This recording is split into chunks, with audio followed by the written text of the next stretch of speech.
pour prouver la rédemption. En fait, le truc, c'est que moi, j'ai une toute petite question, comme ça, on se comprend, parce qu'hier, on a fait un débat avec un chrétien, on ne s'est pas très bien compris. Donc là, j'aimerais bien qu'on puisse avoir un fil conducteur aussi pour que ceux qui écoutent puissent suivre. Quand toi, tu dis l'agneau de Dieu qui ôte le péché du monde, l'agneau de Dieu qui ôte le péché du monde, en 1 minute 30, comment tu pourrais expliquer ce verset biblique? Qu'est-ce que tu comprends? Qu'est-ce qu'il faut comprendre? Qu'est-ce que tu vois, toi? Ok, pas de souci. 1 minute 30, je les ai tout de Ouais, suite. vas-y, 2 minutes, tu n'as pas de problème. Ok. Bah, comme je l'ai dit tout à l'heure, Ismaël, et je voulais vous remercier pour votre bienveillance et votre respect, parce que c'est aussi rare chez les musulmans, et vous avez l'air différent. En 1 minute 30, bon, 1 minute 20 maintenant, il me reste 1 minute 20, bah moi, comme je l'ai dit tout à l'heure, tout ce que Jésus a fait, eh bien, il a fait uniquement confirmer les prophètes. Et donc, si je peux te parler une simple chose, je peux aller dans Ésaïe chapitre 53 que vous connaissez déjà bien, je pense. Donc Ésaïe, c'est 700 ans avant que Jésus n'arrive. Je vais tout de suite dans le verset. Ésaïe chapitre 53, verset 1, 2, 3, 4, 5. Ésaïe dit, et je précise que Ésaïe, donc c'est la Torah, c'est les prophètes. Donc c'est bien avant même que Jésus vienne par la naissance de Marie. Ésaïe chapitre 53. Et la Bible dit ceci, alors je lis rapidement, hein. Qui a cru à ce qui nous était annoncé, qui a reconnu le bras de l'Éternel? Il s'est élevé devant lui comme une faible plante, comme un rejeton qui sort d'une terre desséchée. Il n'avait ni beauté ni éclat pour attirer nos regards. Son aspect n'avait rien pour nous plaire. Méprisé et abandonné des hommes, homme de douleur et habitué à la souffrance, semblable à celui dont on détourne le visage. Nous l'avons dédaigné, nous n'avons fait de lui aucun cas. Cependant, verset 4, hein, cependant, ce sont nos souffrances qu'il a portées, c'est de nos douleurs qu'il s'est chargé, et nous l'avons considéré comme puni, frappé de Dieu et humilié. Maintenant, verset 5. Mais il était blessé pour nos péchés, brisé pour nos iniquités. Le châtiment qui nous donne la paix est tombé sur lui. Et c'est par ses meurtrissures que nous sommes guéris. Je tiens à préciser que moi, évangéliste, j'ai prié pour des handicapés. Et au nom de Jésus-Christ, pas en mon nom, parce qu'il n'y a que Allah qui nous donne la permission de guérir un malade.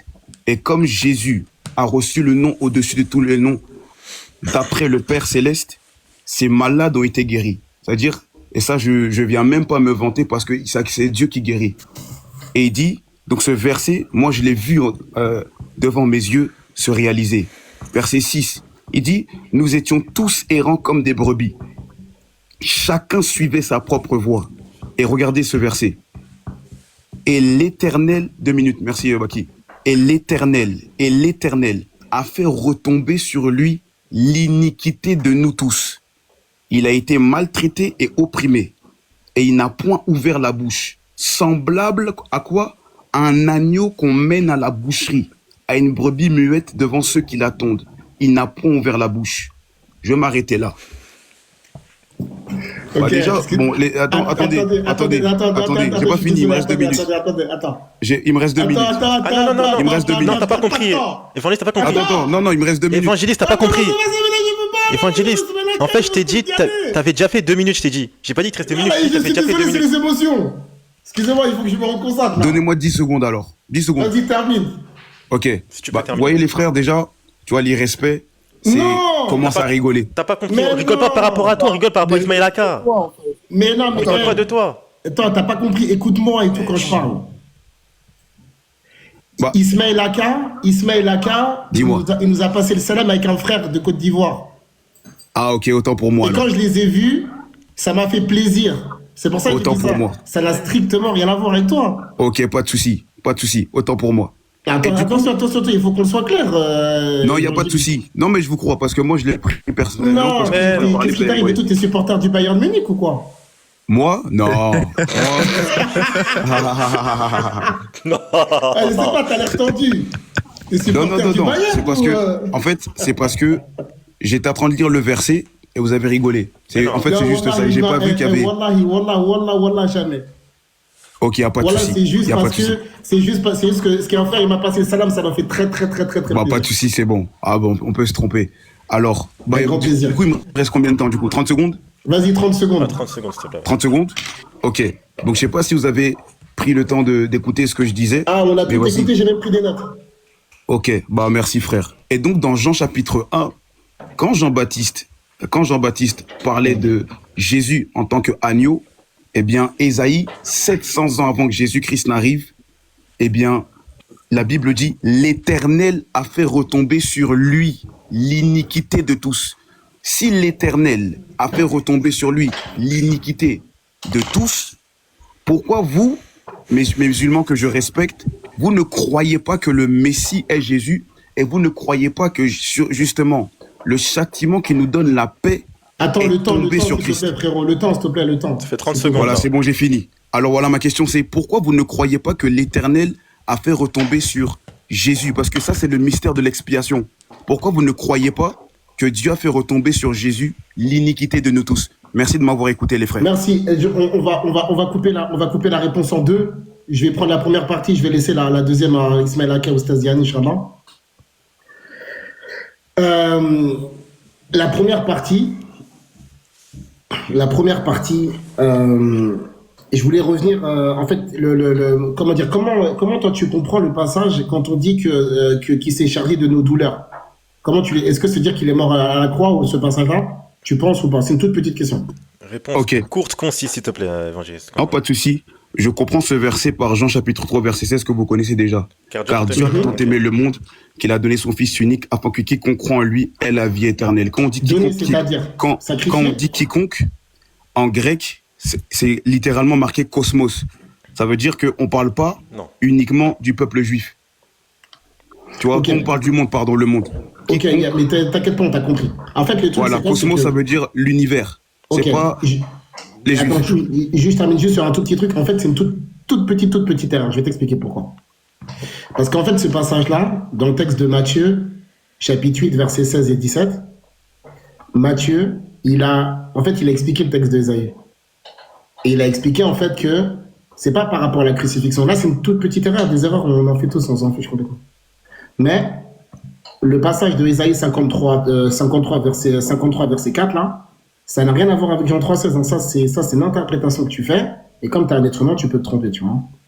Mais le texte de Ésaïe 53,3, il est expliqué dans Matthieu, chapitre 8, verset numéro 16-17.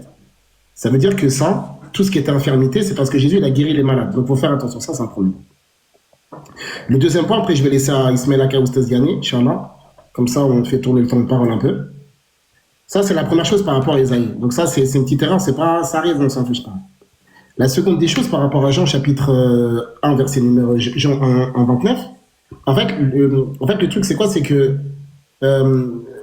tu vois, tout dans le texte de Jean 1, tu sais, dans Jean 1, comment dire, lorsque Jean, il a dit cette parole-là, il a dit à qui?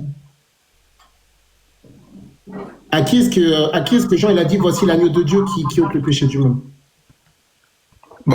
Comme je te l'ai dit, Yahya, il était en train de baptiser. Donc probablement, il y avait les sacrificateurs, les lévites et les juifs qui venaient à lui pour le baptême d'eau, le baptême de la repentance, le baptême de Jean.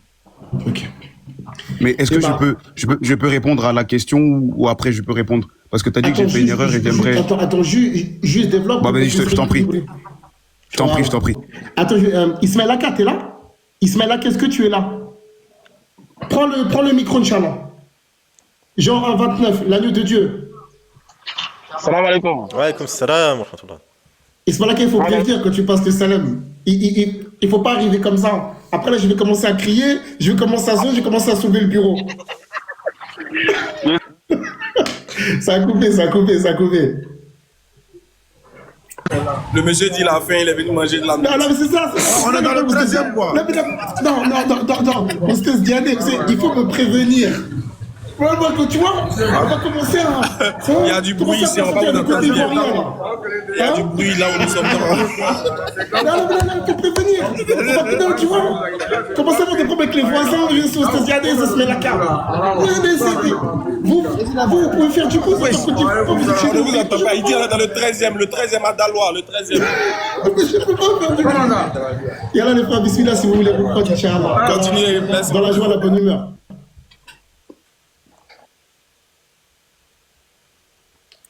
Ça a coupé, Bakary. Est-ce que tu peux gérer le temps comme c'est ce malade qui participe un peu? Attends, mais en fait, ce que je vois, c'est qu'il a dit qu'il ne nous entendait pas. C'est pour ça qu'en fait, lui, il est monté, je pense qu'il est monté histoire 2, mais ils nous entendent pas en fait. Parce que là, ils sont en train de manger. Ah, ok, vas-y, Inch'Allah, c'est pas grave, ok, nickel, c'est pas grave. Ok, bah, je reprends. Donc, en fait, le texte, en fait, de Jean 1,29, voici l'agneau de Dieu qui ôte le péché du monde. En fait, si tu veux, dans le texte de Jean 1, il n'y a personne qui a compris que ça voulait dire que Jésus devait être sacrifié. Ça n'existe pas dans Jean 1, évangile. Comment il s'appelle, Bakary? Quentin, évangéliste Quentin. Quentin, nickel. Ange Quentin, excuse-moi. Ange Quentin, ok, super, alhamdoulilah. En fait, Ange Quentin, il y a pas, en fait, si tu veux, les apôtres de Jésus, ils n'ont pas compris cette parole comme ça.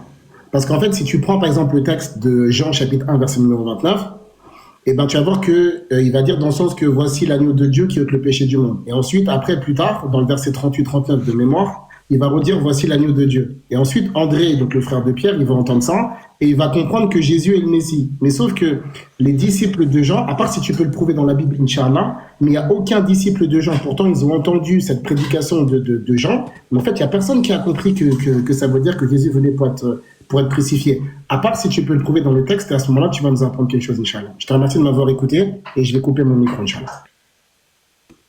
Merci, Ismaël. Je vais répondre directement à ce que tu disais. Moi, j'ai pris donc Jean chapitre 3, et en prenant Jean chapitre 3, j'ai fait donc une allusion à 700 ans avant Jésus. Donc, j'ai pris Ésaïe, tu vois. Et en prenant Ésaïe, il y a quelque chose que j'aimerais expliciter pour contrer ce que tu disais. Parce que tu disais que voilà, ce verset n'explicite pas que Jésus est crucifié. Eh bien, je vais, par la grâce du Seigneur, contrecarrer cet argument. Pourquoi? Si je te prends Actes chapitre 8, verset 32-33, je te prends ça rapidement. C'est un Éthiopien. Un Éthiopien lisait justement Ésaïe chapitre 53. Je te prends ça rapidement. Voilà, là. Ésaïe 8, je suis dans Ésaïe 8, 32. Donc la Bible dit... excuse-moi, Actes chapitre 8, verset 32. Ouais. La Bible dit ceci, donc je suis au verset 30. Philippe accourut et entendit l'Éthiopien qui lisait le prophète Ésaïe. Il lui dit, comprends-tu ce que tu lis? Il répondit, comment le pourrais-je si quelqu'un ne me guide? Et il invita Philippe à monter et s'asseoir avec lui. Le passage de l'Écriture, donc c'est le passage que je vous ai lu tout à l'heure. Le passage de l'Écriture qu'il lisait était celui-ci. Il a été mené comme une brebis à la boucherie et comme un agneau muet devant celui qui le tond. Il n'a point ouvert la bouche. Dans son humiliation, son jugement a été levé et sa postérité qui la dépendra, car sa vie a été retranchée de la terre. Écoutez bien ce qu'il dit, les frères. Paix sur vous. L'unique Éthiopien dit à Philippe, je te prie, mais de qui le prophète parle-t-il ainsi? Un peu comme ce soir. Ésaïe, 700 ans avant même que Jésus n'arrive par la naissance virginale, on se pose la question, mais de qui le prophète parle-t-il ainsi? Est-ce de lui-même, Ésaïe lui-même, ou de quelqu'un d'autre? Verset 35. Alors Philippe, ouvrant la bouche et commençant par ce passage, lui annonça la bonne nouvelle de Jésus.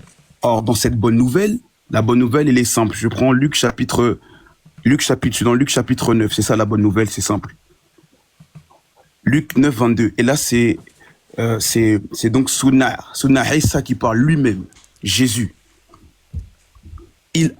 Jésus ajouta qu'il fallait que le Fils de l'homme souffrit beaucoup, qu'il fût rejeté par les anciens, par les principaux sacrificateurs, par les scribes, et qu'il fut mis à mort et qu'il ressuscita le 3e jour.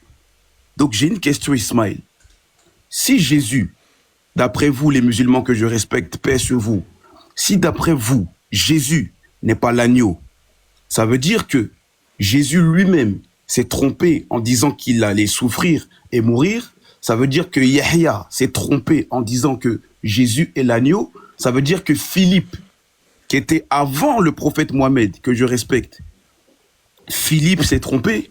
Ça veut dire que Ésaïe, si ce passage de Ésaïe chapitre 53, il ne parle pas de Jésus, de qui parle-t-il? Parce que nous les chrétiens en théologie, on dit que Ésaïe, c'est comme le 5e évangile. C'est le prophète le plus messianique. Pourquoi?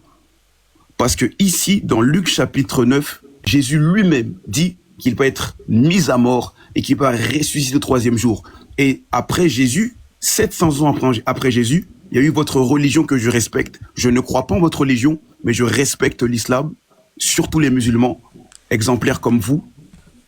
Si Jésus de sa bouche, Yahya de sa bouche, Esaïe de sa bouche, Philippe de sa bouche, et là j'ai pris que 4 personnes, si ils disent tous que Jésus devait être mis à mort, pourquoi un livre que je respecte, un livre qui est venu 700 ans après la Bible, nous dirait que Jésus n'est pas crucifié? Et d'ailleurs, il y a un consensus, parce que certains savants musulmans, il y a comme il y a comme un doute. Pourquoi? Parce que si Jésus n'a pas été crucifié selon le Coran, alors qui a été crucifié?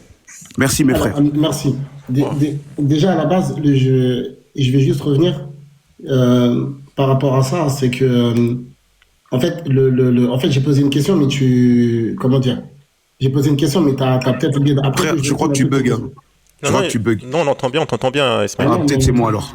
Ouais, excuse-moi, j'ai pas entendu tes propos. Je te disais que y a pas de problème. Je te disais qu'en fait, j'ai posé une question, mais t'as pas répondu à ma question quand je compte. Je te disais. C'était quoi la question? Regarde bien. Après, j'ai tout noté. Je vais revenir après. Tout t'as beaucoup parlé, donc il faut que je rééquilibre, Inch'Allah. En fait, c'est que je t'ai dit que est-ce que tu peux me citer un apôtre dans Jean 1 qui a compris que Jésus devait mourir pour les péchés de l'humanité? Parce que il faut bien que tu comprennes quelque chose. C'est que ces gens-là, ils ont entendu la parole. Toi, tu n'étais pas là à l'époque, tu n'étais pas créé, moi non plus. Ils ont étudié avec Jean-Baptiste, ils ont entendu avec leurs propres oreilles. Jean-Baptiste a le Saint-Esprit depuis sa naissance, il a prophétisé sur Jésus, et c'est même sa mission dite principale. Il a transmis ça à ses apôtres, enfin à ses suiveurs. Est-ce que tu peux me dire, s'il te plaît, dans le texte de Jean 1, est-ce qu'il y a un apôtre qui a compris que Jésus était Isaïe 53? Attention, parce que ces gens, écoute bien, ces gens-là, ils ont entendu la prédication de Jean-Baptiste directement. Surtout, sachant que Jean-Baptiste aurait, même s'il y a des problèmes sur ça, Jean-Baptiste aurait été annoncé dans Isaïe 40, verset numéro 3. Donc, est-ce que, ça c'est la première question, après il faudrait que tu me laisses un tout petit peu détaillé, après je laisserai à Léon, comme ça on participe tous ensemble, Inch'Allah. C'est que, en fait, est-ce que ça tu peux me le prouver dans le texte de Jean 1? Ok. Est-ce que je peux prouver qu'un des apôtres avait compris que Jésus devait être crucifié? Non, attends. C'est ça? Dans Jean 1, dans Jean chapitre 1, c'est ça la question? Ouais, attends. Et ensuite, après, je vais aller dans Actes des Apôtres 8, je vais aller dans tout ce que tu m'as donné, mais il faut qu'on soit un tout petit peu structuré. Pas de souci. Donc, dans Jean 1, est-ce qu'un apôtre avait compris que Jésus devait être crucifié? À ce moment précis, quand Jésus se baptise, Jésus n'a pas encore de disciples avec lui. Oui, mais Jean-Baptiste, il en avait. Oui, pour être très transparent avec toi, quand Jean-Baptiste dit que Christ est l'agneau de Dieu qui ôte le péché du monde, Christ, en fait, quand Jean-Baptiste dit que voici celui-ci, c'est l'agneau de Dieu qui ôte le péché du monde, dans ce texte-là, Jean-Baptiste est en train d'indiquer qui est le Messie. Ça veut dire que les Juifs, ayant la connaissance des temps et des saisons, ils ont déjà reconnu Yahya. Tu vois ce que je veux dire? D'accord. Ils ont reconnu Yahya. Pourquoi? Donc ça veut dire. Donc, en fait, attends, laisse-moi finir, s'il te plaît. Ouais, je veux ça, mais en fait, Ange Quentin, tu parles 4 fois plus que moi, frérot. Il faut juste je te demande juste d'être un peu juste et équitable par rapport au temps de parole. C'est-à-dire, je veux bien prendre sur moi, mais tu peux pas non plus prendre sur mon temps de parole. Tu vois, là, t'as parlé peut-être 10 minutes, j'ai parlé 2 minutes et demie, je veux bien être miséricordieux, mais... Non, il n'y a pas de souci. Faut pas positionner dans les articles. Je répondrai juste en disant ceci.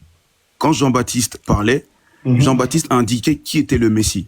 Voilà, c'est tout. Mais sauf que lorsque les apôtres, ils ont entendu ça, ça veut dire qu'ils ont compris que Jésus devait être crucifié, du coup. Justement, à ce moment-là, il n'y avait pas encore d'apôtres parce que Jésus venait de se baptiser. C'est uniquement après son baptême qu'il a commencé à avoir des disciples. Oui, je sais, mais sauf que cette parole-là qu'il a dite, il l'a bien dit à ses disciples, Jean-Baptiste. Oui. Bon, alors, ça veut dire que ces disciples-là, s'ils sont disciples de Jean-Baptiste, ça veut dire alors qu'ils ont compris que Jésus devait être crucifié. Exactement. Très bien. Tout à l'heure, regarde bien, tu m'as cité, pour la bonne nouvelle, tu m'as cité Luc chapitre combien? Luc chapitre 9, c'est Est-ce que Jésus tu lui-même peux... qui parlait. Attends. Tu m'as cité Luc 9, t'es d'accord avec moi? C'est ça. Est-ce que tu peux me citer le verset 45 dans Luc 9? Ok, je 44, dis ça. 45. Je te cite ça tout de suite. Alors, Luc 9, 44. Je lis ou c'est toi qui lis mon Vas-y, frère? parce que moi, j'ai pas le texte devant les yeux. Ok, 44. Pour vous, écoutez bien ceci. Le Fils de l'homme doit être livré entre les mains des hommes. Mais les disciples ne comprenaient pas cette parole. Elle était voilée pour eux afin qu'ils n'eussent pas le sens et qu'ils craignaient de l'interroger à ce sujet. Ça veut dire que tu vois bien que les disciples, ils ont pas compris ce que tu nous dis ici.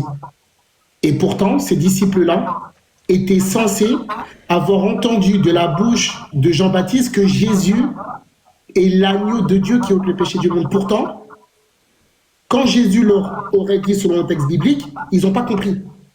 Pourquoi? Parce que c'est quelque chose qu'ils n'ont jamais entendu. Je peux Écoute bien répondre? ce que je veux dire. Hein. Les disciples n'ont jamais entendu ça. C'est pour ça que si tu regardes bien, si tu prends le texte de Matthieu 16, par exemple, ou encore le texte de Luc chapitre 9 et encore le texte de Luc 18, les disciples, ils n'ont jamais entendu parler de ça. Quand on leur a dit ça, pour eux, c'était... Je ne sais pas si tu te rends compte, c'est que Pierre, il va prendre Jésus, il va le mettre sur le côté, il va dire « À Dieu ne plaise, Seigneur, ça ne t'arrivera pas ». Et pourtant, c'est des gens qui ont eu vent des prophéties des anciens. Pourtant, Baki a un tout petit écho. Non, c'est bon, c'était Évangéliste Quentin, il s'est mute. Barakallah Oufik. Et donc, ça veut dire que les disciples de Jésus, en fait, c'est quelque chose qu'ils n'ont jamais entendu. Ça, c'est un premier point. La deuxième des choses, tu m'as cité un passage où, dans le texte de Luc chapitre 9, par rapport à l'annonce de Jésus, c'est quelque chose qui revient très souvent dans les évangiles. Ça revient par exemple dans le texte de Matthieu chapitre 16 par exemple, ça revient dans le texte de Matthieu 17, ça revient dans le texte de Matthieu 20, ça revient dans le texte de Marc chapitre numéro 9, ça revient dans Luc 9, ça revient dans Luc 18, ça vient dans plusieurs passages. La grande question que j'aimerais te poser, et c'est une question qui est d'une importance capitale. Tu peux prendre écoute bien, tu peux prendre toutes les annonces de la mort de Jésus que tu souhaiteras. Je te laisse libre cours à ton choix. Tu pourras prendre le passage de ton choix. Ça veut dire que tu peux prendre dans le texte de Matthieu 16, tu peux prendre dans Matthieu 17, tu peux prendre dans Matthieu 20, tu peux prendre dans le texte de Marc 9, tu peux prendre dans le texte de Luc 9, tu peux prendre dans le texte de Luc 18, c'est-à-dire tu peux aller partout. Est-ce que tu peux nous citer, Inch'Allah, une déclaration dans laquelle Jésus a annoncé la crucifixion et qu'il l'a liée avec la rédemption pour le pardon pour les péchés? Ok, pas de souci. Merci. Je sais pas si tu as fini, frère. Si, j'ai encore d'autres choses à dire, mais on fait tourner la parole, on participe. C'est un échange. Ok, pas de souci. En tout cas, j'apprécie énormément l'échange parce que c'est assez constructif et on n'est pas dans les émotions, mais on est dans la sola scriptura, tu vois. Alors, Alhamdulillah. La première chose que tu as dite, frère, tu as dit que ici, dans Luc chapitre 9, verset 44, tu l'as cité, et j'aime beaucoup parce que tu prends les Écritures, t'es pas dans les émotions, et ça, j'apprécie. Dans Luc chapitre 9, au verset 44, tu as dit, et c'est les Écritures qui ont dit, « Pour vous, écoutez bien ceci, le Fils de l'homme doit être livré entre les mains des hommes. » Verset 45, « Mais les disciples ne comprenaient pas cette parole, elle était voilée pour eux, afin qu'ils n'eussent pas le sens et ils craignaient de l'interroger à ce sujet. » Et tu m'avais dit, mon frère, que ici, est-ce que les disciples avaient compris que Jésus devait être crucifié? Bien sûr, au travers de ce verset, eh bien, nous comprenons que les disciples avaient la pensée voilée. Maintenant, ma question est la suivante. Lorsque Jésus dit quelque chose et que les disciples ont la pensée voilée, j'ai une question. Est-ce parce que les disciples ont la pensée voilée que cela veut dire donc que Jésus-Christ, lorsqu'il dit qu'il doit être crucifié, être livré entre les mains des hommes et ressuscité au 3e jour, est-ce que ça veut dire que Jésus n'est pas crucifié? Non.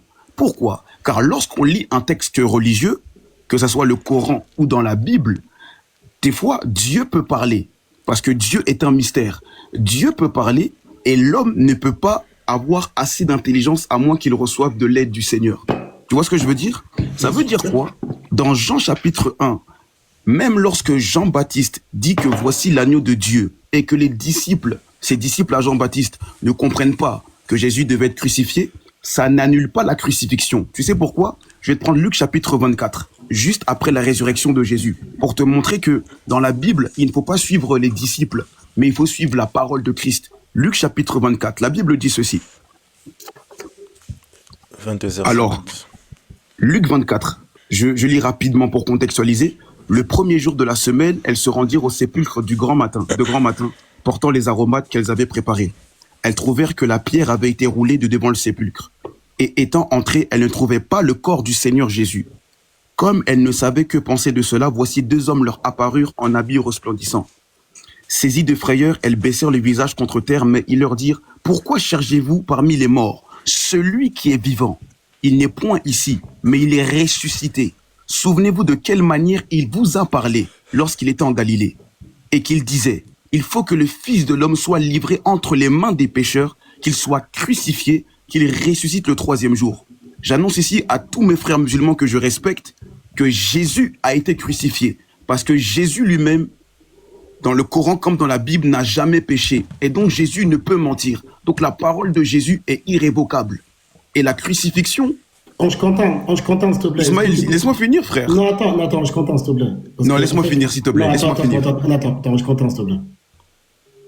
En fait, là, t'es en train de prêcher. Il n'y a pas de problème, c'est le jeu. Non, laisse-moi... Non, attends, s'il te plaît. Parce que le truc, c'est quoi? C'est que... C'est pas équitable, frère. C'est pas équitable. Je termine. T'as vu, regarde bien, depuis tout à l'heure, je t'ai laissé énormément parler et je pense que si tu questionnes les gens dans le chat, ils vont te dire qu'on t'a laissé un temps de parole immensément supérieur au nôtre. Mais Ismaël, pourquoi on met pas un chronomètre? C'est mieux? Pourquoi? Parce que je vois que t'as envie de parler, t'as vu, je pense qu'on peut se gérer. Moi, ce que j'aimerais simplement, c'est que quand je te pose des questions, c'est que tu me réponds, s'il te plaît.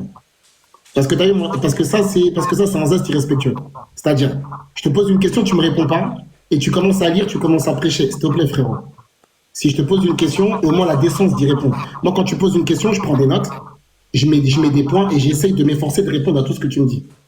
Ce que je te demande, s'il te plaît, humblement et modestement, c'est de jouer le jeu. Le fait que tu prêches, moi, je suis pas choqué, c'est le jeu. Regarde bien, t'as vu, je te regarde. Tu prêches, c'est le jeu. T'as vu, on n'est pas là pour se mentir.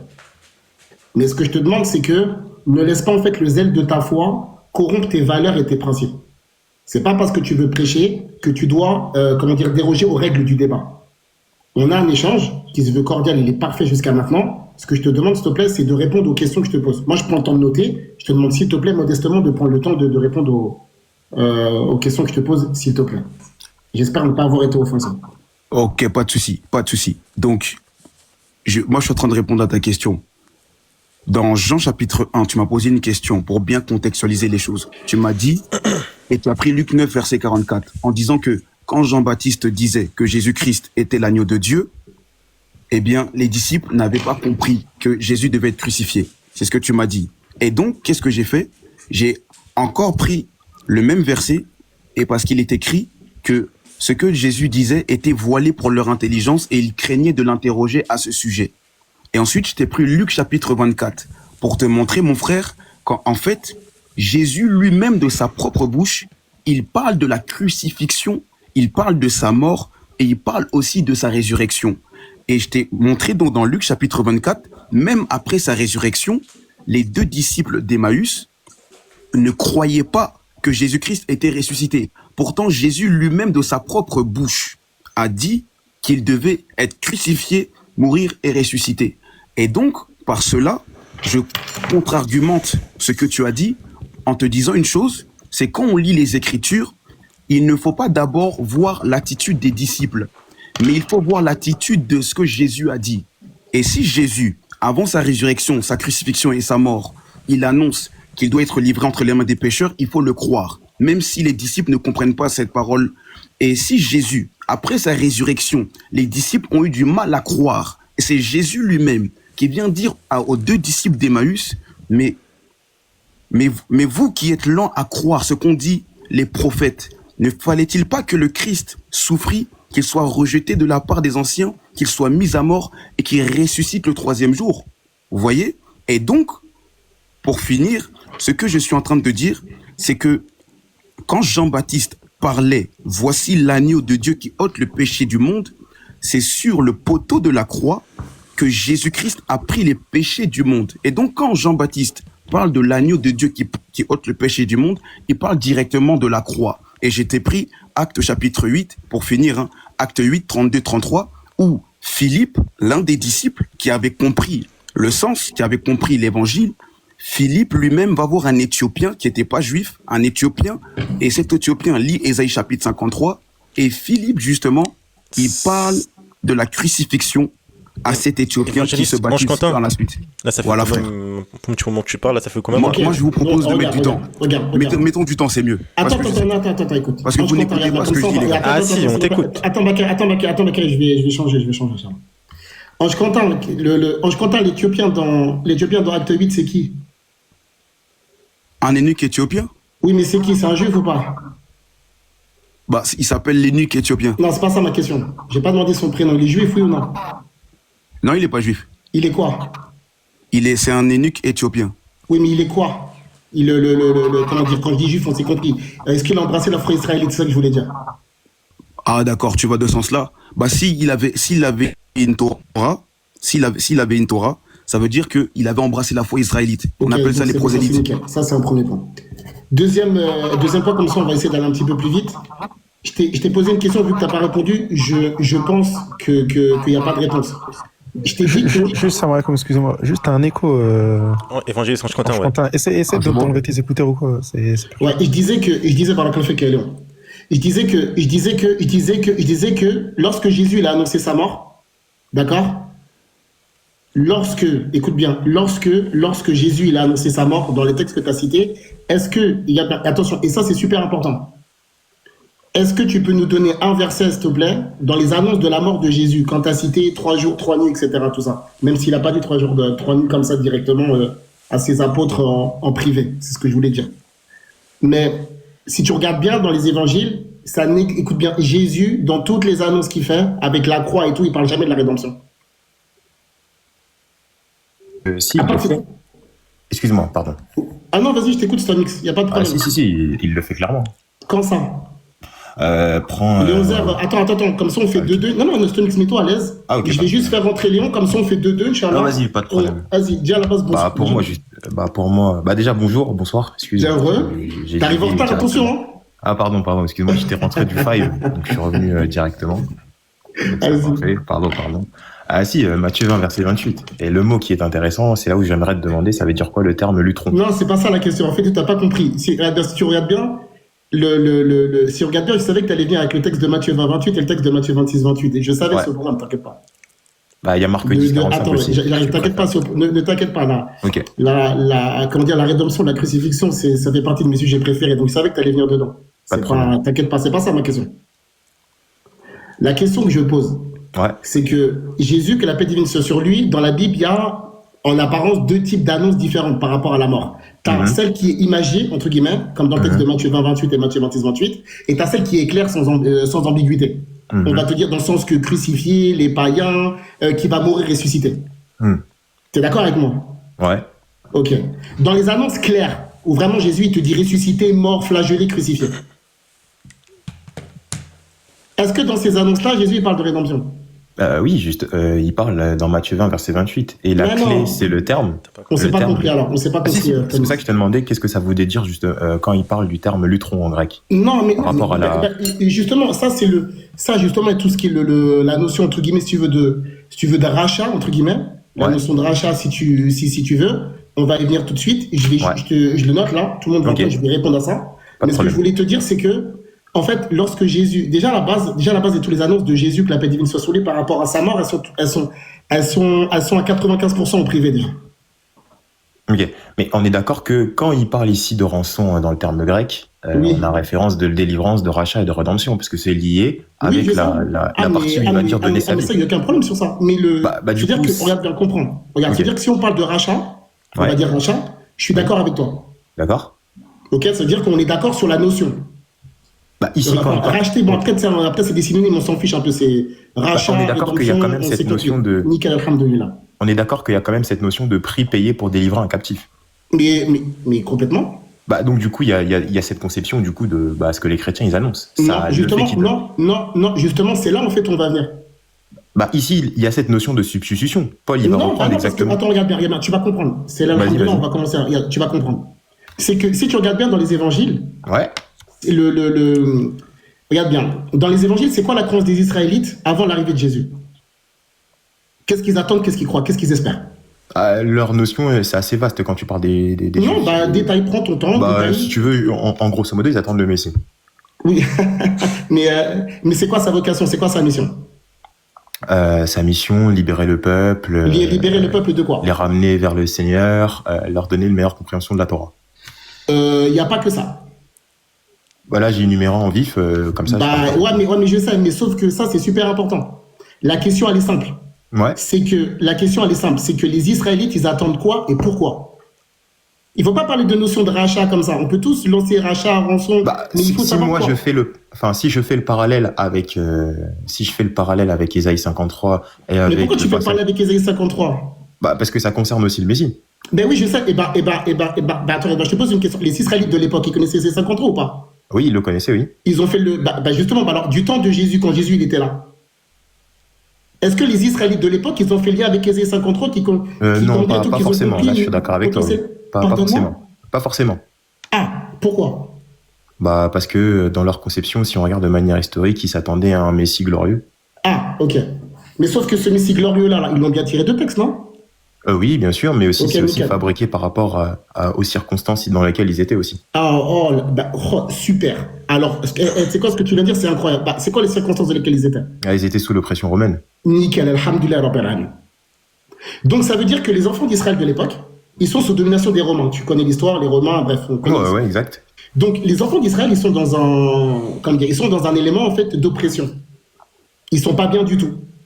Et en fait, ils attendent quoi du Messie? Est-ce que les enfants d'Israël attendent du Messie qui meurt pour leurs péchés, ou qui redonne à Israël, ou bien qui redonne à Israël la gloire d'antan? Ah oui, ça je suis d'accord avec toi. Ils veulent la gloire d'antan. Oui. Stop.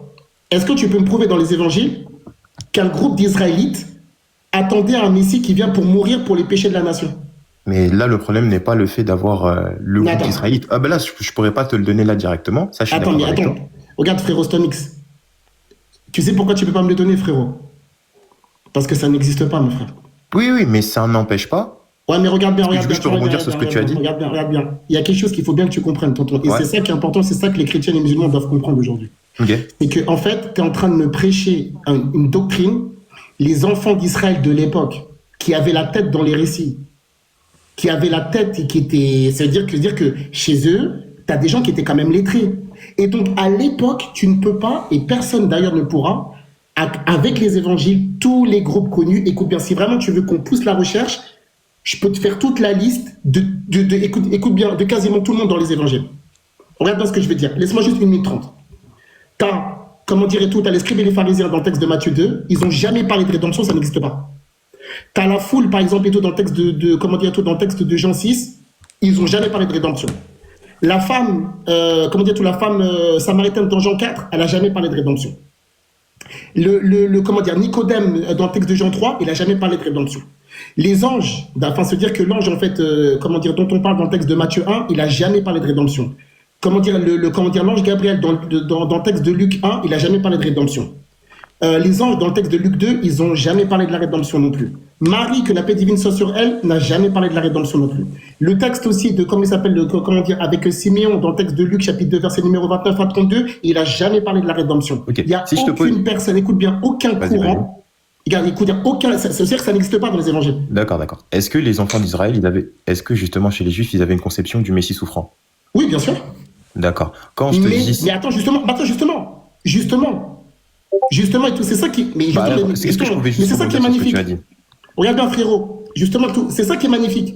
C'est que justement, vu que Jésus, que la paix divine soit sur lui, il y a eu toutes ces prophéties. Bon, c'est pas toi qui l'as dit, mais je pense que tu es plus ou moins d'accord avec ça. Dans le sens qu'il y a, il y a des centaines ou bien des dizaines de prophéties. Ça dépendra de ce que toi tu considères prophétie ou pas. Je sais pas vraiment ce que toi tu considères. Et dans le sens que dans l'Ancien Testament, il y avait beaucoup de prophéties qui annonçaient la mort, la crucifixion et la résurrection de Jésus pour le péché de la nation et du monde entier par extension, on va dire ça comme ça. Le truc c'est quoi? C'est que quand Jésus il était là, les enfants d'Israël attendaient autre chose. C'est pour ça que le rachat. Ouais.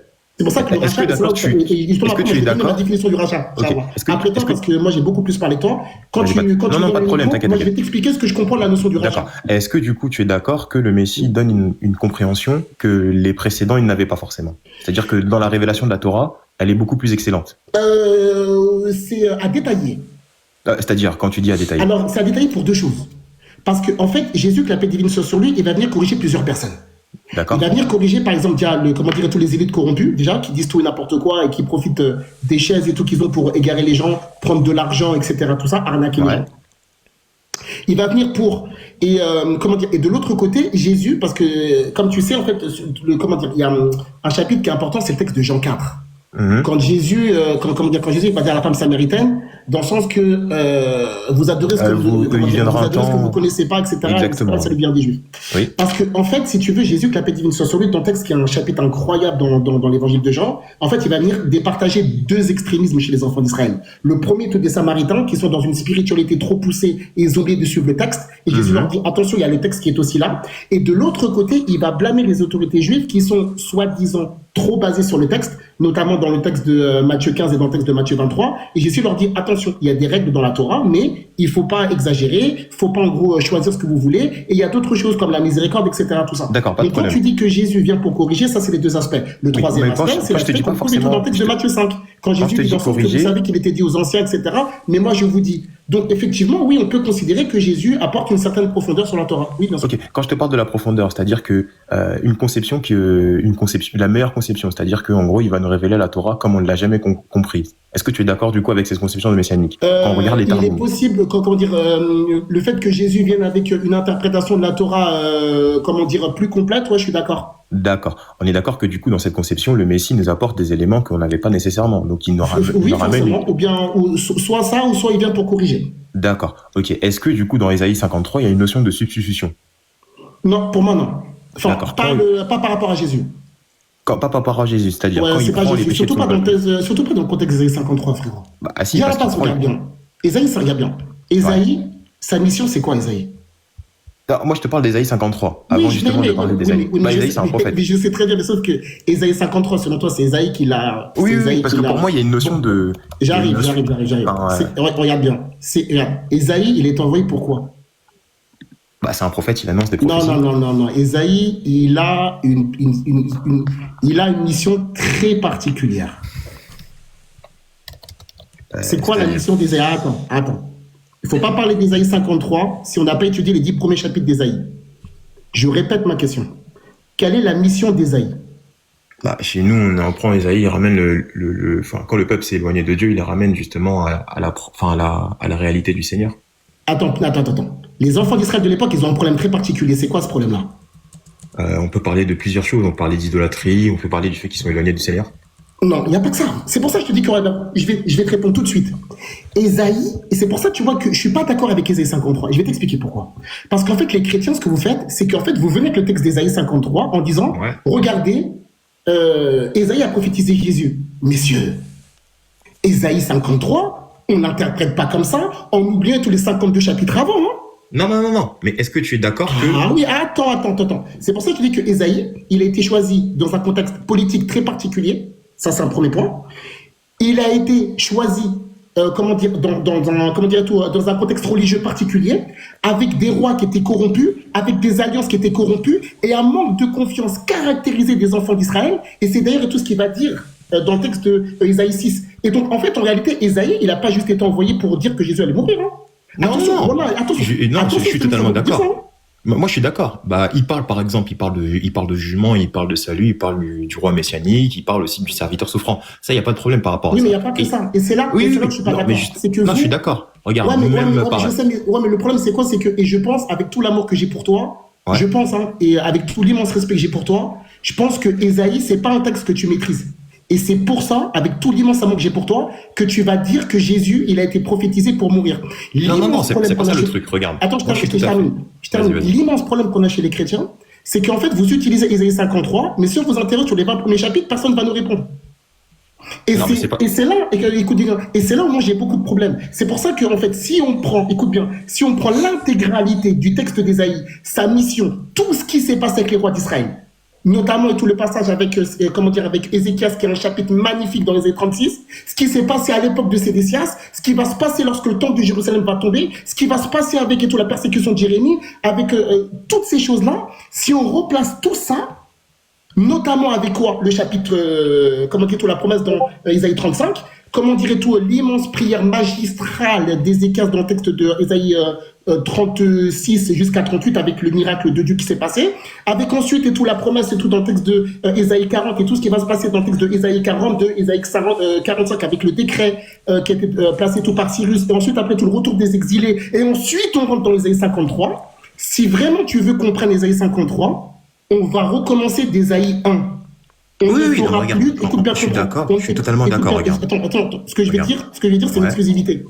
Le fait de débattre seulement sur Ésaïe 53, ce temps-là est révolu.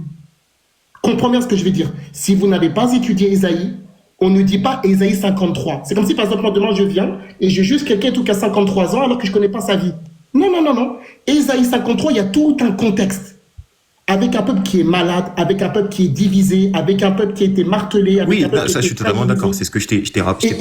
Et c'est dans ce contexte-là qu'on va parler du serviteur souffrant qui n'a rien à voir avec le Christ. Hein. Mais juste, regarde, moi je suis d'accord avec toi quand tu as parlé du contexte. On est tous les deux d'accord qu'il y a d'idolâtrie, il y a d'injustice, il y a quand même toutes les conceptions politiques païennes que tu as parlé et des cultes religieux de manière hypocrite. Et ça, on le voit. Regarde, par exemple, dans Ésaïe chapitre 1, quand on en a parlé, moi je suis tout à fait d'accord. Il y a le même principe, c'est repris dans le psaume 53 quand David il a péché contre l'Éternel dans Beersheba, où justement il dit contre toi Éternel j'ai péché, et il dit l'Éternel n'agrée pas les holocaustes, mais il grée justement un cœur qui est brisé. Ça ici justement il y a cet appel de repentance parce qu'il leur plaide, il dit vos mains sont pleines de sang, etc., etc.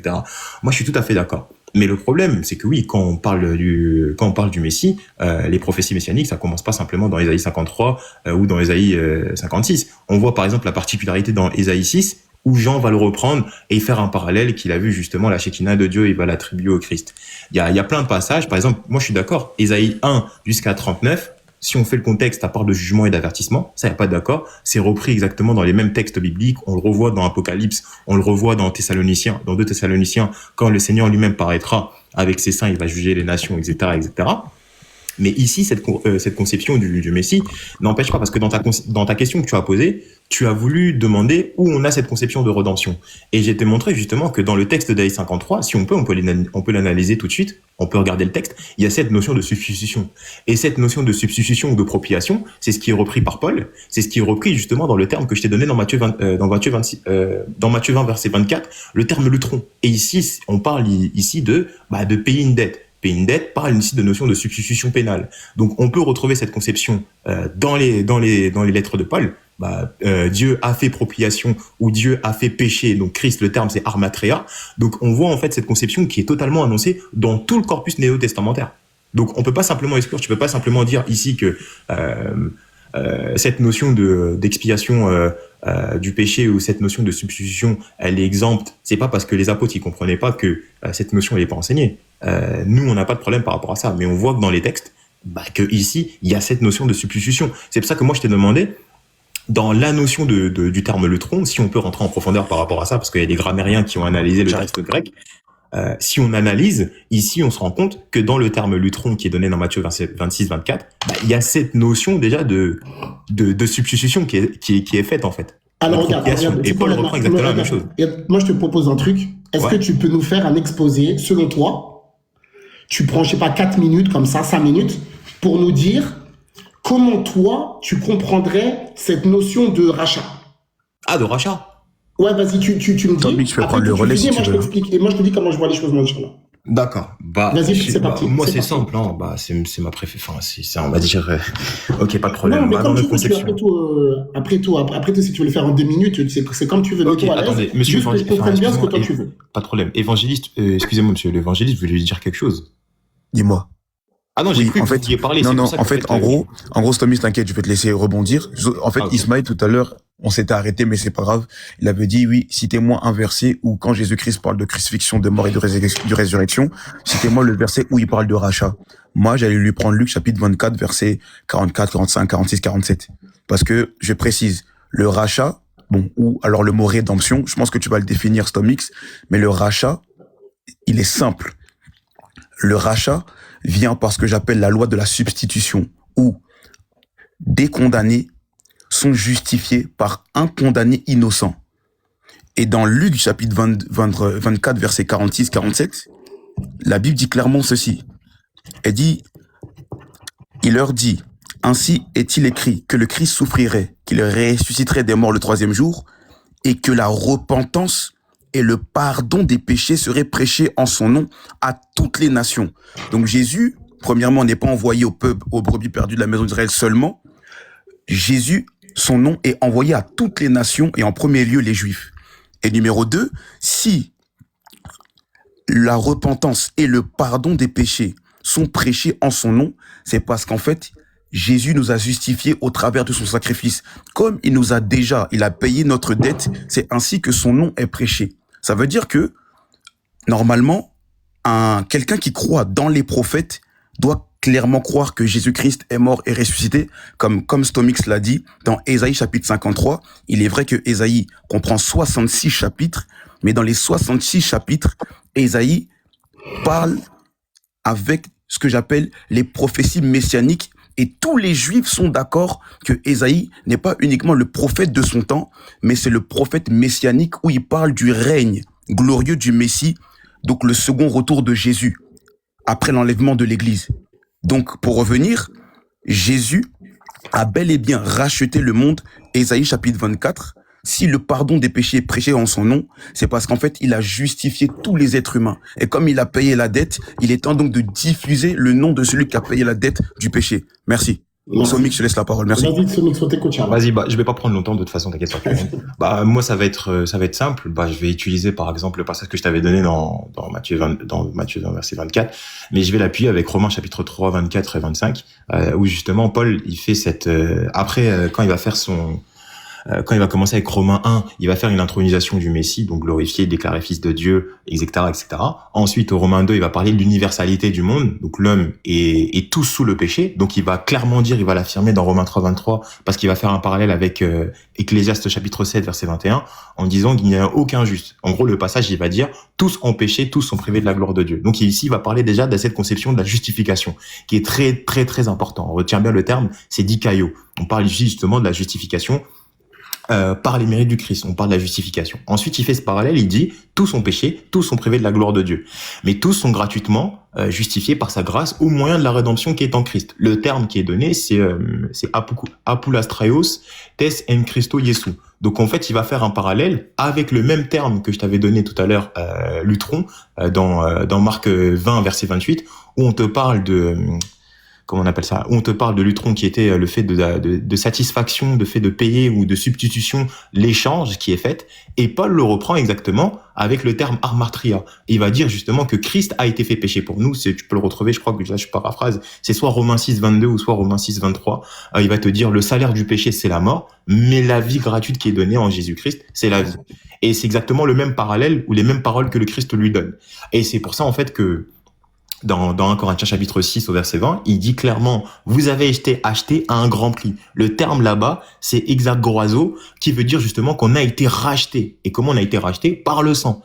Et Christ lui-même le fait un parallèle en nous disant, voici le sang qui a été donné pour vous, voici la nouvelle alliance qui a été répandue pour plusieurs. Là, je paraphrase le passage, c'est notamment la Sainte Seine qui est faite, qui l'a donnée justement. Et c'est pour ça que dans notre conception, oui, on retrouve cette conception de substitution, on parle de remplacement, on parle de rachat, qui a été faite, de condamnation. Donc Ésaïe 53 montre ici une substitution, un remplacement. Donc Christ prend notre place puisqu'il porte nos infirmités, il porte nos maladies, il porte nos péchés et on reçoit et on nous dit que le juste sera retranché et on voit en fait qu'on bénéficie justement de sa bénédiction. Il y a cette conception, je peux le démontrer facilement avec Ésaïe 53 et on peut faire une exégèse dessus. Moi je prends pas tant de temps. Ok, merci beaucoup. Alors, ce que je voulais dire déjà, je pense que ça c'est la première des choses et ça je pense que c'est un élément qui n'a échappé à personne. C'est que si vous regardez bien l'exposé de notre invité du soir, Monsieur Stomix, c'est un exposé qui à 85% c'est des paroles de Paul. Paul dans le texte de Corinthiens, Paul dans le texte de Romains, Paul a dit, et il est même encore allé plus loin en disant, en fait, ce qu'il a fait, c'est qu'il a même cité la parole de Paul et qu'ensuite il l'a fait valider par Jésus. Alors que normalement, on doit prendre le prêche de Jésus et ensuite on le fait valider par Paul. Donc là, ce qui est intéressant, c'est que durant son exposé, il nous montre pas que c'est Jésus qui l'a réellement instauré. Et je vais vous expliquer ce qui s'est passé. Déjà, la première des choses, et je pense que Stormix, il est d'accord avec nous, les Israélites de l'époque n'attendaient pas un Messie qui vient pour mourir pour les péchés de l'humanité. Vous ne pourrez jamais prouver ça, et c'est impossible de prouver cette chose-là. Pourtant, les Israélites de l'époque connaissaient Isaïe potentiellement mieux que vous. C'est leur langue, c'est leur texte, ils ont leurs enseignants et ils connaissent. Donc il y a certains qui vont tordre le texte, je te l'accorde. D'autres personnes qui n'ont pas une connaissance ancrée, je te l'accorde. Mais on ne peut quand même pas insulter une conscience générale sur tout un peuple. C'est pour ça que Jésus, que la paix divine soit sur lui, il va souvent en fait blâmer les gens par rapport à leur truanderie, excuse-moi de l'expression, plutôt que, surtout les autorités juives, plutôt que le fait de dire qu'ils connaissent rien à rien. C'est pour ça qu'aujourd'hui, c'est simple, il n'y a aucun Israélite qui a compris ce que vous avez compris. Les Israélites de l'époque, et c'est là où tu vas comprendre ce que ça veut dire le rachat. Et c'est là où je pense que vous êtes passé à côté d'un écrit extraordinaire de Jean. Pourquoi? Parce que Jean, quand il va parler, parce qu'en fait Jean il parle beaucoup de... Parce que de toute façon il n'y a que Jean qui utilise la notion de l'agneau de toute façon. Les enfants d'Israël de l'époque sont sous la domination des Romains. Ils payent un impôt qui est très lourd. On leur a imposé une monnaie qui est païenne. C'est la raison pour laquelle, même si on savait qu'il y avait de la truanderie, il y avait justement tout le changement de monnaie. C'est pour ça que Jésus, que la paix divine soit sur lui, quand il rentre et tout dans le temple de Jérusalem, dans le texte de, dans le texte de Jean 2 et dans Marc 11, il soulève la table et tout des gens qui changeaient les monnaies parce que en fait, ils voulaient pas que les monnaies païennes viennent parce qu'il y avait la tête à Titus, le divin, fils du divin, bref. Et donc, les enfants d'Israël de l'époque, ils ont un problème qui est religieux. Ils sont sous l'autorité on va dire de la direction juive de l'époque qui est corrompue. C'est ce qu'on va voir dans le texte de Jean 9, c'est ce qu'on va voir dans le texte de Jean 11, par exemple. De l'autre côté, ils sont en fait en difficulté par rapport à la nourriture. C'est la raison pour laquelle Jésus, que la paix divine soit sur lui, quand il va faire la multiplication des pains, on nous dit dans le sens qu'il y a une poignée de pain, il y a 2 poissons pour combien? 5000 hommes. Donc, imaginez-vous la situation. Les gens, à l'époque, ils sont 5000, ils ont 2-3 poissons à manger. Qu'est-ce que tu vas faire avec ça? Et les chrétiens, aujourd'hui, nous disent, non. En fait, et tous ces gens-là, de l'époque, qui n'avaient rien à manger, qui n'avaient quasiment rien à boire, qui étaient des gens de, de conditions moyennes, donc qui étaient pêcheurs, agriculteurs, cultivateurs, etc. Des gens qui n'étaient pas forcément lettrés, sous domination politique, monétaire, religieuse, sociétale, budgétaire, politique, pénale, ils avaient que ça à faire d'attendre quelqu'un qui vient pour mourir pour leur péché. Subhanallah. C'est pour ça qu'il n'y a aucun Israélite, ça n'existe nulle part, qui attendait que le Messie meure. C'est la raison pour laquelle quand tu regardes tous les scènes et tout par rapport à la résurrection, par rapport à la crucifixion, les femmes de Jérusalem, elles pleurent, elles se lamentent. Parce qu'elles se disent, mais c'est pas possible, c'est une catastrophe. Et c'est pour ça que les gens de l'époque, ils défendaient tellement Jésus que les autorités juives de l'époque, alors que pourtant, il y avait les Romains derrière, ils avaient peur de toucher Jésus parce qu'ils savaient que c'était une figure nationale. Donc, les enfants d'Israël n'ont qu'une attente, c'est le retour du royaume d'Israël glorieux promis. C'est la raison pour laquelle, écoutez bien ce que je vais vous dire.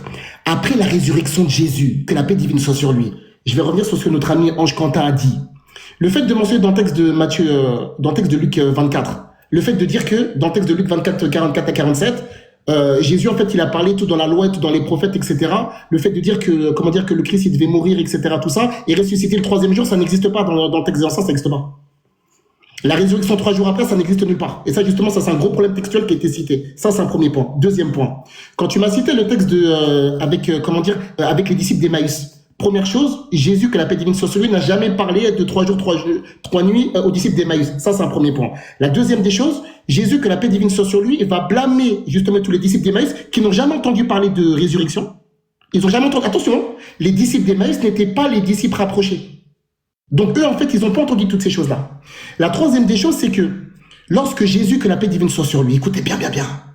Dans le texte de Luc, chapitre 24, que tu as cité, Ange Quentin, dans le texte de Luc, chapitre 24, verset 45, le texte dit que Jésus, écoutez bien, Jésus, il a ouvert l'esprit des apôtres pour qu'ils comprennent les Écritures. Ça, c'est un premier point. Dans le texte de Jean, chapitre 20, verset numéro 22, Jésus souffle sur eux et leur dit, recevez le Saint-Esprit. Très bien. Donc ça veut dire que les apôtres ont le Saint-Esprit. Eh ben, vous savez quoi? Lorsque les apôtres sont devant Jésus, juste avant qu'ils partent, ils lui disent quoi? Est-ce en ce temps-là que tu rétabliras le royaume d'Israël? alors que Jésus vient de mourir et d'être crucifié. Mais ils n'ont qu'une hâte, le retour du royaume d'Israël. C'est la raison pour laquelle je me rapproche, aucun apôtre de Jésus, ça n'existe nulle part, n'a prêché la rédemption dans les actes des apôtres, ça n'existe pas. Ça n'existe nulle part. Du coup, j'ai une question, Ismaël, pour toi. Attends, je termine, parce que je termine tout de même, hein, je suis content. Donc, c'est-à-dire qu'en fait, ça n'existe nulle part. Prenez le texte de Acte 1, ça n'existe pas. Comment dire, tout l'immense discours de Pierre dans Acte 2, ça n'existe pas. Comment dire, le prêche de Pierre dans Acte 3, ça n'existe pas. Comment dire, toute la discussion devant Sanhédrin dans Acte 4, ça n'existe pas. Quand ils étaient en prison dans Acte 5, ça n'existe pas. Acte 6, ça n'existe pas. Acte 8, quand il est descendu avec Jean, ça n'existe pas. Acte 9, Acte 10, Acte 11, ça n'existe nulle part. Par contre, les Israélites, ils attendaient un truc. C'est le retour du royaume d'Israël. Ça, c'est un premier point. Maintenant, pour répondre à la question qui a été posée par Stomix, il faut que je réponde à sa question. Il m'a dit, en fait, en gros, Ismaël, comment tu comprends la notion du rachat? Alors, comment je comprends la notion du rachat? Je comprends la notion du rachat tout simplement avec ce que Jean a dit. Jean, il dit quelque chose de super important dans le texte de Jean 1. Et ça, en fait, et il y a beaucoup de chrétiens qui ne le disent pas. Dans le sens que Jean, en fait, il dit dans le sens que ceux qui vont croire en Jésus, ils vont naître de nouveau. Non pas de la volonté d'homme, du sang, mais ils vont naître de la volonté de Dieu. C'est pour ça que dans le texte de Jean 3, lorsque Jésus parle avec Nicodème, il lui parle de renaître de nouveau. C'est pour ça que dans le texte de Jean 4, Jésus, quand il parle avec la femme samaritaine, il lui dit dans le sens que je vais te donner une eau, celui qui va la boire n'aura plus jamais soif. C'est pour ça que dans le texte de Jean 6, il va parler du pain qui descend, d'accord, en disant dans le sens que c'est lui le vrai pain de vie. Parce que Jésus, que la paix divine soit sur lui, est conscient de quelque chose. Les enfants d'Israël veulent, entre guillemets, excusez-moi de l'expression, virer les Romains de l'époque. Le problème, c'est que les enfants d'Israël, ils ont deux problèmes. Ils ont un problème qui est sociétal, et l'autre et tout, c'est quoi? C'est qu'en fait, religieusement, ils sont dans le péché. C'est pour ça que Jésus, qu'est-ce qu'il dit? Jésus, il dit, vous connaîtrez la vérité, et la vérité vous affranchira. C'est pour ça qu'après, il dit, si le Fils vous affranchit. Donc Jésus, il te parle. Écoute bien. Jésus, il te parle en fait, de personnes qui sont captives de leur péché. C'est pour ça que Jésus, qu'est-ce qu'il dit? Dans le texte de Jean 5, il te dit quoi? Que l'heure, elle est venue où les morts vont entendre la voix du Fils de Dieu. Parce qu'en fait, Jésus, il te parle des morts spirituels qui vont entendre la voix de Jésus et ensuite, après, ils vont revenir à la vie. Et c'est ce qu'Allah dit dans le Coran. Celui qui était mort et qui est revenu à la vie. Parce qu'en fait, les enfants d'Israël sont dans une mort spirituelle. Et ils sont quoi? Enchaînés par le démon. Ils sont dans, comment dire, ils sont dans les péchés. Et donc, oui, ils sont captifs du haram. Ils sont captifs du péché. Ils sont captifs du malin.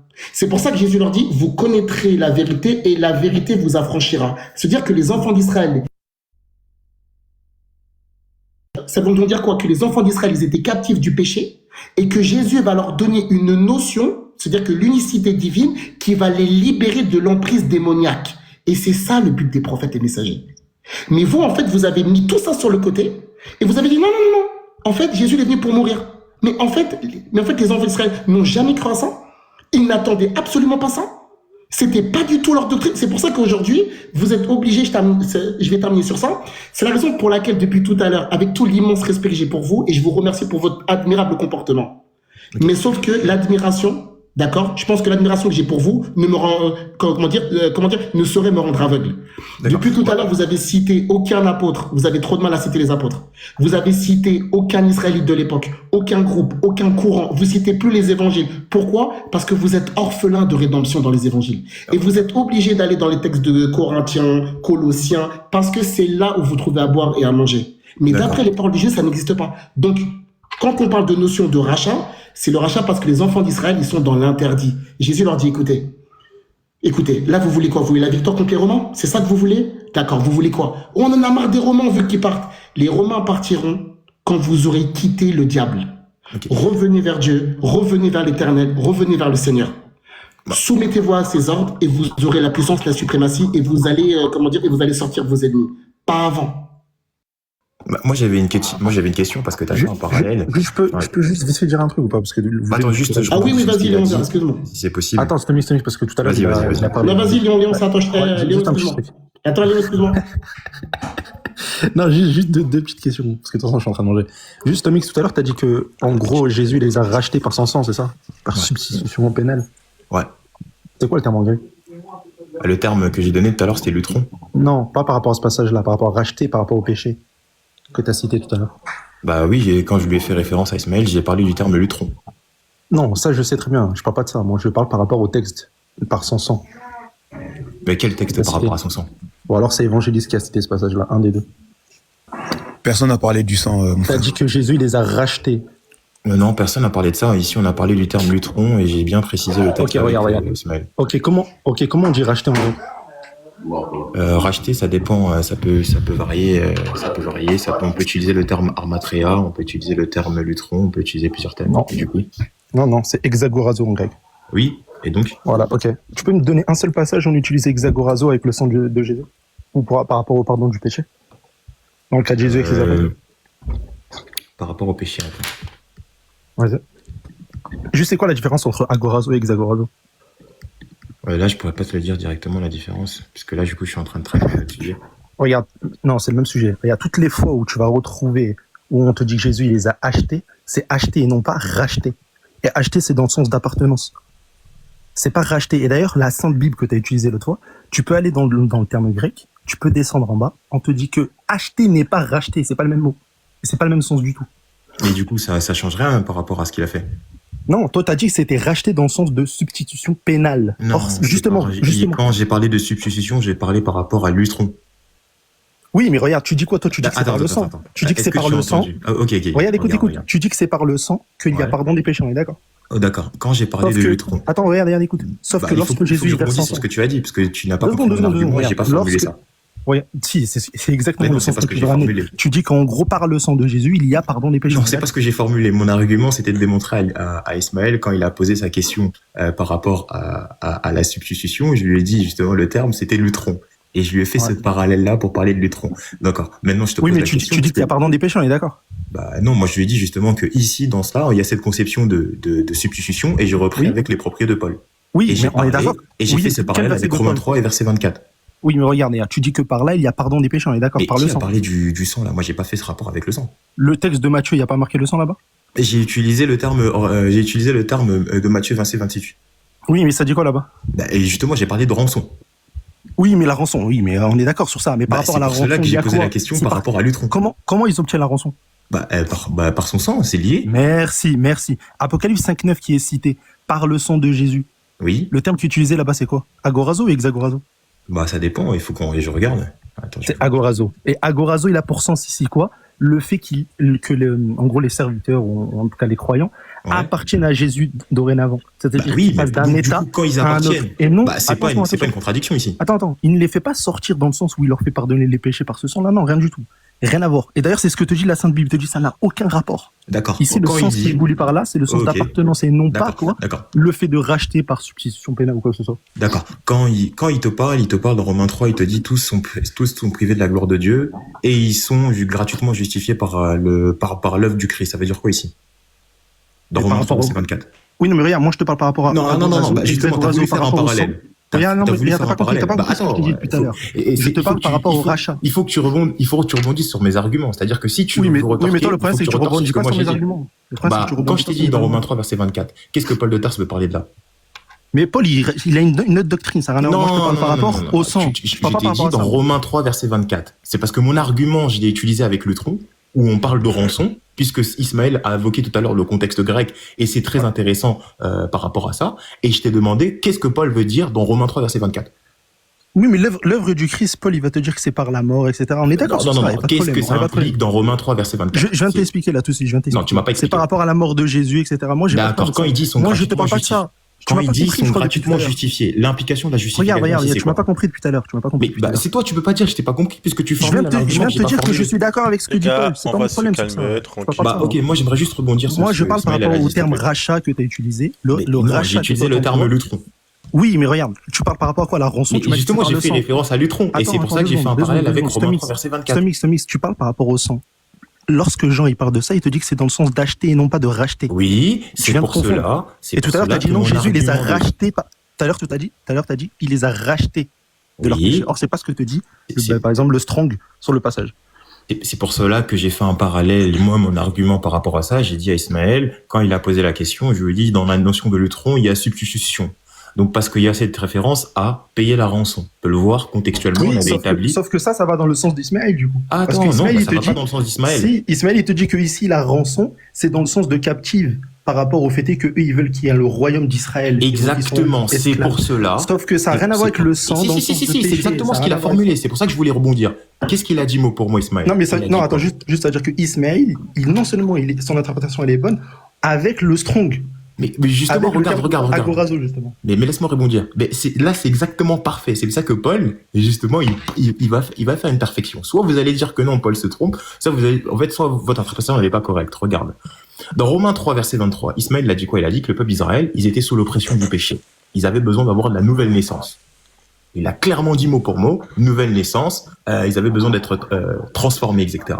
L'apôtre Paul, qu'est-ce qu'il fait dans Romains 3, verset 23? Il reprend Ecclésiaste 7, verset 21, il dit quoi? Tous ont péché, tous sont privés de la gloire de Dieu. Ensuite, il dit, nous sommes gratuitement justifiés en Jésus-Christ. Et c'est pour cela que je te pose cette question, parce que cette notion de justification, on l'a retrouvée, et c'est pour ça que je te demande, quand Paul, c'était ça mon argument, et c'est ce que j'avais déjà annoncé, c'est pour ça que j'ai dit que si tu rebondis sur mes arguments, rebondis sur ce que j'ai dit. Et c'est pour ça que je te demande, dans Romains 3, verset 24, l'implication de Paul ici, est-ce que c'est une notion de substitution? Oui ou non? Et tout à l'heure, il t'a dit quoi, Ismaël, par rapport à Paul? Je t'ai posé la question, là, à toi, je te pose la question à toi. Justement, c'est ce qui t'a répondu tout à l'heure. Et là, je te posais la question à toi. Vous allez dans Corinthiens, Colossiens. Les gars. Attends, c'est quoi le problème? Attends. J'ai pas compris, c'est ça que moi, je voulais rebondir. Et sur ce que Ismaël l'avait dit. Stonix. Ouais. J'ai l'impression, parce que, en fait, j'ai l'impression que t'as pas très bien compris ce que je t'ai dit. En fait, mais c'est pour ça que je voulais rebondir. Mais du coup, Eh ben, vas-y, attends, je te pose une question. Qu'est-ce que toi, t'as compris? Quand on n'a pas de substitution, qu'est-ce que t'as compris, toi? Quand toi, tu as parlé de substitution, en gros, dans ton interprétation que tu as donnée par rapport à Jean chapitre 1, tu as parlé de la nouvelle naissance. Moi, je suis pas totalement d'accord, parce que je voulais revenir sur une chose que tu avais dit avant. Tu as dit, par exemple, là, c'est là où je voulais te poser la question, parce que tu as dit, les enfants d'Israël n'avaient jamais cette conception-là, n'attendaient pas un Messie qui allait être crucifié. Et en fait, dans cette conception-là, c'est comme si le fait que les enfants d'Israël n'attendaient pas cette conception-là invalide le fait que Jésus a parlé de la notion de crucifixion, de sa mort, etc. Et c'est pour ça qu'en fait, je voulais te poser la question. Est-ce que les Sadducéens... c'est pour ça que je voulais te poser cette question. Est-ce que les Sadducéens, ils attendaient un Messie qui allait être ressuscité? Écoute bien, tu sais quoi, ça, c'est l'argument de tes amis Balzac et Gemesh. Non, c'est pour ça qu'en fait, c'est faire un parallèle. Attends, mais t'énerve pas. Ah non, je suis pas énervé, t'inquiète. Attends, ne t'énerve pas. Je vais répondre à ta question par rapport aux Sadducéens. C'est un argument, on va le balayer rapidement, Inch'Allah. Mais avant je voulais juste tu répondre à ma question, parce que j'ai l'impression que t'es un petit peu dans le... Ah, désolé, parce qu'il y a eu deux questions en même temps.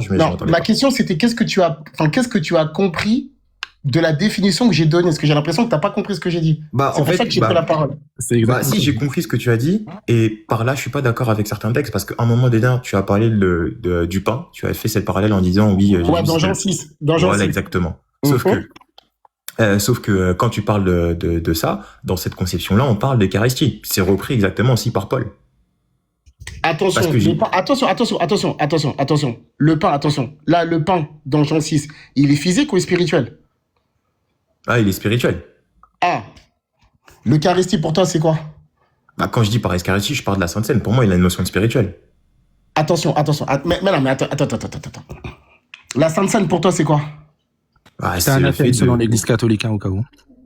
Pardonnez-moi? Il est anathème selon l'Église catholique, au cas où. Ouais, mais ça, après, ça, c'est vos débats internes, on va pas... Mais en tout cas, merci d'avoir clarifié... oui, dans ma conception théologique, pour nous... Non, c'est bon, écoute, on n'est pas là pour discuter, mais je pense que lui, il a voulu le clarifier, on a entendu... Oui, bien sûr. Dans notre Ce que je voulais te dire, c'est quoi? C'est que regarde, bien sûr, c'est tout sur le texte de Jean 6. Le texte de Jean 6, le pain, là, ce pain-là, là, dont Jésus, il parle, il est spirituel ou il est physique? Oui, pour nous, il est spirituel, oui. Ok, donc, c'est quoi le rapport avec la Sainte Seine? La Sainte Seine, c'est le fait que c'est en commémoration à ce que Christ, il a fait pour nous. Ok, mais attends, stop. Lorsque Jésus, il a rompu le pain lors de la Sainte Seine, le pain, il était physique ou spirituel? Justement, c'est en vertu de ce qu'il allait faire. Attends, oh, ya Allah. Il est spirituel. Attends. Lorsque Jésus, il a rompu le pain, il a rompu le vent? Justement, c'est en fonction de ce qu'il était en train de faire. Non, mais justement, c'est là où je te dis que là, en fait, il y a quelque chose là qui est pas clair.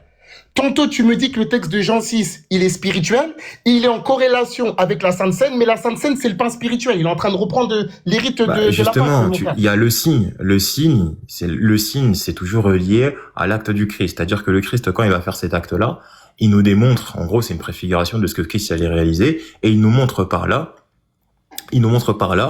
que ça, c'est un souvenir de ce qu'il allait faire. Et c'est pour ça que dans 1 Corinthiens chapitre 13 et dans tous les passages bibliques, l'Eucharistie est toujours repris par rapport au sacrifice du Christ, par rapport à sa mort et à sa résurrection. Non, justement, c'est là, en fait, justement, tu vois, attends, là, je vais juste revenir sur Jean 6, mais est-ce que toi, parce que c'est ça ma question, je pense qu'on s'est mal compris, est-ce que toi, tu as compris, parce que c'est toi qui m'as dérangé. Quand j'ai parlé de substitution tout à l'heure, c'est pour ça que je suis monté. Ouais. Qu'est-ce que tu as compris à ce moment-là? Quand j'ai dit ça, qu'est-ce que toi t'as compris? Qu'est-ce que tu penses que, comment dire, selon toi, quelle est ma position? Et après, je reviens sur Jean 6.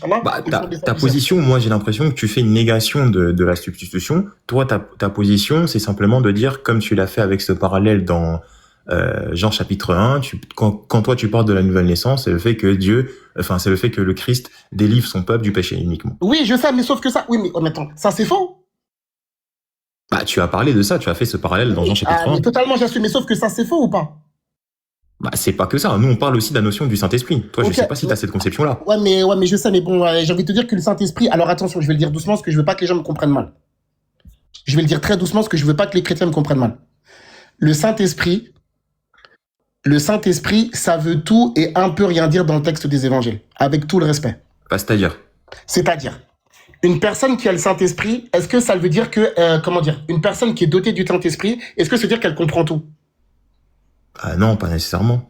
Ok, donc ça veut donc dire que arrêtez de me dire Saint-Esprit. Pourquoi? Parce que Jean-Baptiste, que la paix divine soit sur lui, il était rempli du Saint-Esprit depuis sa naissance, et pourtant, en prison, il a complètement méconnu la notion messianique. Il a commencé à douter selon certains. Est-ce que c'est toi et pourtant, attention, écoute-moi ce que je vais dire. Jean-Baptiste, rempli du Saint-Esprit, il a douté sur la mission de Jésus. Regarde, mais déjà, même là, il y a un problème. Ça veut tout rien dire, mon frérot. Regarde, il y a un problème, parce que dans ta conception, tu parles de la nouvelle naissance. Entre guillemets, tu parles de la doctrine de la régénération. Sauf que, quand Christ dit, nous sommes devenus enfants de Dieu, non pas de la volonté du sang, ni de la chair, mais de la volonté de Dieu. Est-ce que ici, c'est lié à une ethnie, ou c'est lié justement au fait que l'action de Dieu est due au fait que nous reconnaissons que Christ est le Fils de Dieu? J'ai pas compris ta question, frère. Regarde, tout à l'heure, tu as fait une interprétation par rapport à Jean chapitre 1. Et ici, c'est la notion de la régénération. La notion de la régénération, c'est le fait que... pas que ça. Attention, pas que ça. C'est pour ça, là, t'es en train de réduire ce que j'ai dit. Quand j'ai parlé de ce que tu appelles la régénération, je l'ai prouvé avec Jean 1, Jean 3, Jean 4. Oui. Je n'ai pas dit attention, parce que en fait, écoute bien, c'est simple. Tout le texte de Jean, il est rempli. J'ai pas de problème avec ça. Regarde, de Jean chapitre 1, de Jean chapitre 20, on te parle ici du fait que tout a été écrit pour que nous comprenions que Jésus est le Fils de Dieu. Ça, il y a pas de problème. Il y a toujours cette notion de Père, de Fils et de Saint-Esprit, etc., etc. Il y a pas de problème par rapport à cela. T'inquiète, j'ai pas fait d'homme de paille par rapport à ça. Moi, ce que je suis centralisé, c'est que tu as fait une interprétation par rapport à Jean chapitre 1, où tu parles de la notion de la régénération. Et je te demande, quand Christ il est en train de parler de la régénération ici, cette régénération-là, est-ce que elle est de manière ethnique ou elle est de manière ontologique? C'est-à-dire que ici, il y a un aspect où le Christ nous fait passer d'un état à un autre état. Oui, mais attends, sur ça, écoute bien, moi j'ai aucun problème. Dans le sens que, j'arrive. Dans le sens que Jésus, que la paix divine soit sur lui, et c'est ce qu'il a dit à Nicodème. Qu'est-ce qu'il lui a dit? Il dit en fait dans le sens que celui qui ne renaît pas de nouveau ne rentrera pas dans le royaume de Exact. Regarde. Regarde bien. D'accord. C'est pour ça que Jésus dans le texte de Luc chapitre 4 verset numéro 24 ou 44, qu'est-ce qu'il a dit? Il faut que je sorte et que j'aille annoncer la bonne nouvelle du royaume dans les autres villes, car c'est pour ça que j'ai été envoyé. Ok, parfait. Écoute bien, attends, regarde bien. Écoute bien, c'est simple, hein. Est-ce que tu es d'accord avec le verset que je viens de citer? Que Jésus il a dit qu'il doit faire le tour des villes pour prêcher. Oui, mais il n'y a pas de problème. Ok, d'accord. Est-ce que tu as un seul verset dans tous les évangiles où Jésus, il a dit, il faut que j'aille prêcher dans les villes d'Israël que j'ai été envoyé pour mourir pour leurs péchés? Non, regarde. Moi, je suis en train de revenir sur c'est bon. Non, justement, regarde, Ismaël. Moi, je reviens sur ton interprétation. Parce que là, t'as dit quelque chose de très intéressant. Et c'était dans l'argument que j'ai fait par rapport à tout à l'heure. Je sais pas si t'as noté.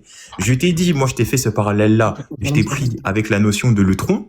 Et je t'ai parlé justement de Romains 3 et de verset 24. Et je t'ai dit, et toi, tu as parlé de la nouvelle naissance. Mais pourquoi tu me parles de Romains, frérot? Non, justement, c'était dans mon argument. Écoute-moi, s'il te plaît. Écoute bien ce que je vais dire. Il faut bien que tu comprennes, toi et tous les chrétiens. Écoutez les frérots. Écoutez bien ce que je vais vous dire. Toi et moi, on peut se prendre la tête, entre guillemets, pour Dieu. C'est-à-dire que toi et moi, on n'a rien du tout, il y a pas de truc personnel. Oui, bien sûr, ça c'est sûr. Écoute-moi, s'il te plaît. Ce que je veux te dire, c'est qu'à un moment donné, avec tout l'immense compassion qu'on peut avoir pour vous, arrêtez de jouer avec la religion du Seigneur. Non, je joue pas avec la religion. Écoute-moi, tu vas comprendre pourquoi je dis ça. Parce que, Pascal, bien depuis tout à l'heure, t'es dans les trucs de Romains, t'es dans les trucs de Corinthiens. Écoute bien ce que je te dis. Je suis en train de te dire que du temps de Jésus dans la Bible, personne n'a ta croyance. Oui, mais regarde. Tu as dit un truc très intéressant. Attends. Si je peux juste rebondir. Attends, j'arrive. Notamment en plus, c'est tout. Non, mais attends. Notamment en plus, en plus, c'est tout le pire ce que t'as dit. T'es revenu sur les Sadducéens. Écoute bien ce que je vais te dire. Écoute bien. Tu viens de me donner un cadeau en or et tu vas devoir dire aux gens qui t'ont donné cet argument, qui t'ont envoyé dans une immense galère avec les Esséniens, avec les, comment tu m'as dit déjà? Les Esséniens. Les Sadducéens. Ouais, Sadducéens. Oh, Allahu Akbar. Les Sadducéens, Allah, alhamdoulilah, tu vas comprendre. C'est nickel ce que t'as dit, ça m'arrange. Est-ce que je pouvais juste rebondir sur ce que tu as dit? Parce que du coup, laisse-le rebondir, Ismaël, s'il te plaît. Attends. Laisse-le terminer, il va te rebondir.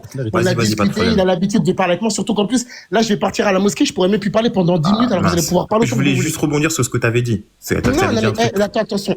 Écoute-moi ce que je vais te dire. Quand je vais être sur le chemin de la mosquée, je vais me taire, je vais écouter tout ce que tu vas me dire. Vas-y, après, je sais pas. Ok, pas de problème. Ah non, tu vas parler. Moi, je me tais, Léon et tout, il reprendra. Moi, je vais me taire pendant moins 15 minutes. Je pourrais plus parler parce que je serai sur le chemin de la mosquée.